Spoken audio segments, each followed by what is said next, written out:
loving me, I loving you. Mothers and fathers, husbands and wives, sisters. It's time for another conversation. Welcome to Making It Last podcast. I'm your host, Nuri Dealer. It's all about helping us to have better relationships, not just with ourselves, with other people. And this time around, we're speaking with Ellen Rothstein. Did I get a pronunciation correct? Rothstein. Rothstein. Okay, Rothstein. She's a life transition coach. What does that mean, Ellen? That means that I help people who are facing transitions. Everybody faces transitions throughout one's life. You could be making a career change. You may have been let go from a job. You may be getting divorced. You may have a new baby. You may be an empty nester. You may have a major change in your relationship besides divorce. You could be moving. There's transitions throughout our lives, and I help people look at those transitions, and oftentimes they get stuck. They're fearful, they're apprehensive, they're not sure what they can do to get themselves through to the other side. So we work together, and I can help them envision what they would like that to look like. And as we approach that transition, I help them understand what is holding them back and what they can do proactively so that they can accomplish that vision. And we collaborate on an actionable plan that's realistic. They can be accountable to me. And I help them get through that usually tough transition. Okay. So is a nice segue then in the whole idea of how can the scale of limiting beliefs impact our relationships? Limiting beliefs are what we hold to be true based on input, erroneous or not, that we may have gotten from our families, our teachers, our peers, and we hold that belief to be true. Perfect example is I always hated my voice. I didn't think anybody would want to listen to my voice. But in October of this past year, I was asked to do a live radio interview. And I thought, oh, can I do that? I did it. And I got amazingly positive feedback, specifically about my voice. And I listened to it and I was like, oh, wow, it wasn't as terrible as I thought. So it had been holding me back in doing a lot of things that I wanted to do. And here I am now, a guest on a podcast because I no longer hate my voice.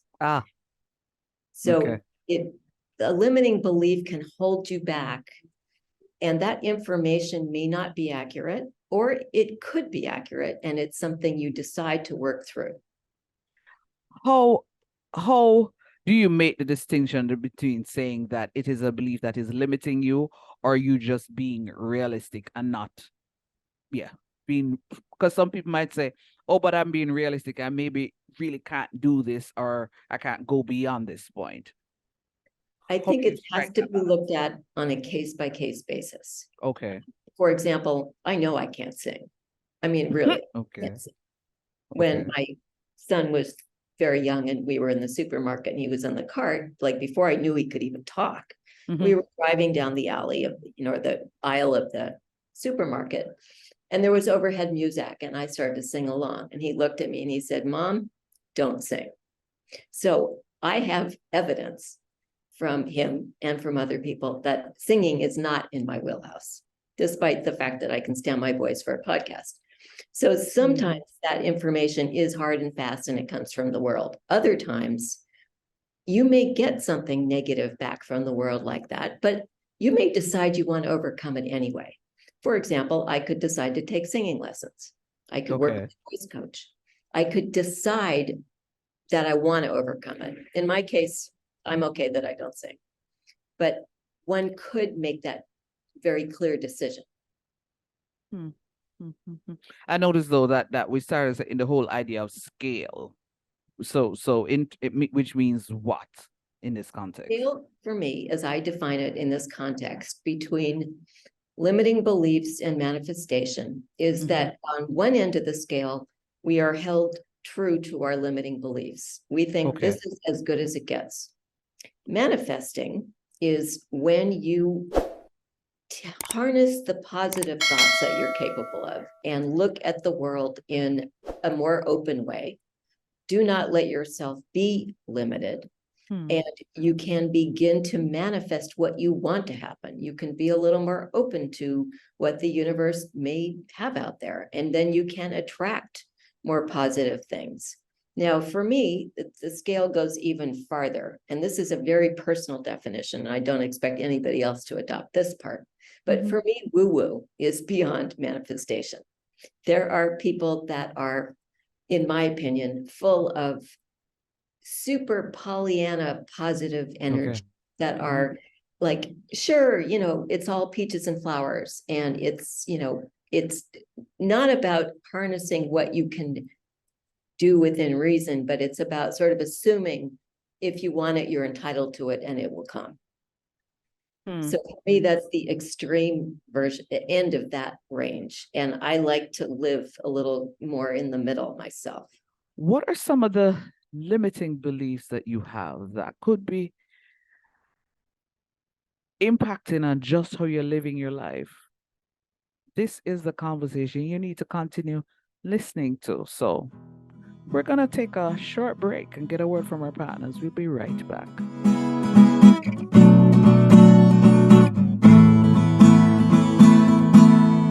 Making it last. You can't live your best life without a healthy immune system. Boost your immune system the delicious way with Zappy's organic juices and punches. Made from local produce with zero added sugar, our juices cleanse and revitalize your body as they boost your natural immunity. Try our delicious flavors: Beat It, Berry Bomb, Get Fresh, Ton Up, and Island Splash. Find us on Instagram at Zappy's Organics, or call or send a WhatsApp message at 1-876-779-8910 to order today. That's 1-876-779-8910. Zappy's Organic Juices and Punches. Live your best life today.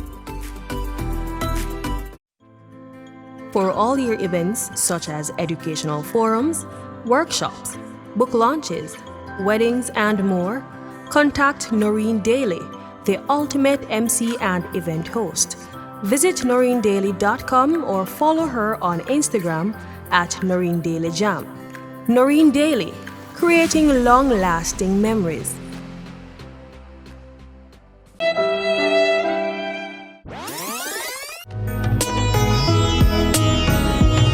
I recently have been coached by the great Miss Noreen Daly.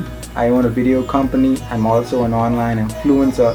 So I do a lot of speaking virtually and in person. She was able to point out some of my weaknesses that I didn't yet notice. And I 100% recommend Miss Noreen Daly as your coach. Noreen Daly, redefining the way you communicate.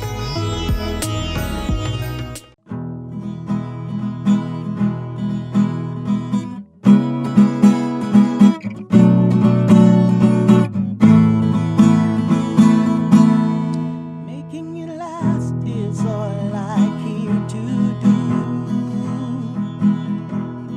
You loving me, I loving you. Mothers and fathers, husbands and wives, sisters and brothers, friends for life, won't live in the past. All I wanna do now is making it last. Those limiting beliefs, I am sure you have some, we all have them. Let's continue the conversation. For somebody who will listen and will watch this and they're a little skeptical and say, no, it's easy for you to say, what would you say to that person that, maybe they're saying, oh, well, Ellen, maybe you're at that point where you know what these limiting beliefs are. I'm still trying to find what those are and trying to, overcome them so they don't necessarily impact on my relationships. What would be your response to somebody like that? I would say everybody is in that boat. I mean, sure, I know the limiting belief I have about my voice, but I'm sure I've got lots of others that I have not uncovered. So I can work with somebody to help identify, where are you getting stuck? What wall are you hitting? And why do you think you're hitting it? For example, in a career situation, Mm-hmm. You can work in a company and you may, and I haven't thought this example through completely, but since I'm just grabbing it on the spur of the moment, Mm-hmm. That's fine. you may feel like, oh, I can't change departments within the company because I don't have experience to do that. Say you're thinking, oh, there's an opening in project management. Well, I don't know how to do project management. That could be a limiting belief because you could find a way to learn some of the skills that you need. You could also find a way to do a little more outside the workplace, take a class online. You could find someone to get to mentor you within the company. You could tag along and shadow a little bit another project manager. You could interview all of the other participants in a group that might be project managed. You could talk to the engineers. You could talk to the sales team. You could talk to the leadership team. You could get beyond that limiting belief, again, if you identify it. But if you don't, you might think, oh, well, I don't know how to do project management. I could never take that job. Right. How easy is it, and are there specific steps that one can take to be able to identify what those limiting beliefs are? Because you just said you basically can't overcome it if you really don't know what they are. So are there specific steps that somebody can take so they can actually be able to identify what those limiting beliefs are? I would say, again, it's a case by case basis, but Okay. let's just say you're facing something and you feel stuck. You don't totally know why. You can start to ask yourself questions. And if you can't do it yourself, that's very understandable. Maybe friends or family, but really ideally coaches are trained to help people be able to ask those questions of themselves and identify what those hard questions really are. Mm-hmm.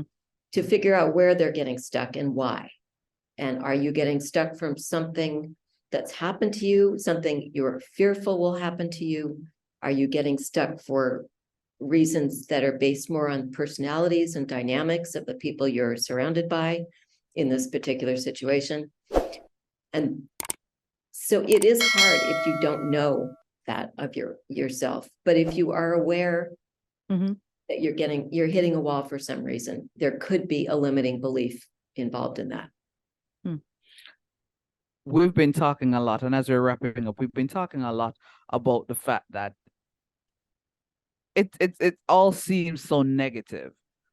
But are there any positives to actually having some limiting beliefs, Ellen, or is this all negative? That's an excellent question. It's one that I don't have an easy answer for. Okay. There may be circumstances where having a limiting belief could be good. For example, going back to my singing example. Okay. I have the limiting belief I can't sing. If I were to go try out for a chorus, I could be really depressed. If I could go and I could fall flat on my face and I could be humiliated. It could be a very unpleasant experience. So knowing that I don't know how to sing well enough to do that, and if I wanted to sing, I would need extra help, has probably protected me. Okay. Any final thoughts as we're wrapping up? If it is that for all that you've said, somebody's still somewhat cynical, somewhat skeptical, what would be the one thought you'd say, hey, if you've got nothing else from all I've said, this is the one idea I want you to get from this conversation? What's that idea? You've got nothing to lose by trying to manifest what you want. You might as well try. You might as well put it out in the universe, what you want to have happen. There's no downside to this. There's nothing negative, nothing bad's going to happen by identifying what you want, saying it, even writing it down, telling other people if you feel so inclined. No bad will come of that. Bad will come if you don't try. You don't gain anything if you don't try it. So you might as well put it out there and see what happens. True. Excellent note to end on. Thank you so much for sharing, Ellen. You're welcome. This was Making It Last podcast, where it's all about helping us to have better relationships, not just with ourselves, but other people. I'm Noreen Daly. Until next time. Making it last is all I care to do. loving me, I loving you. Mothers and fathers, husbands and wives, sisters and brothers, friends for life.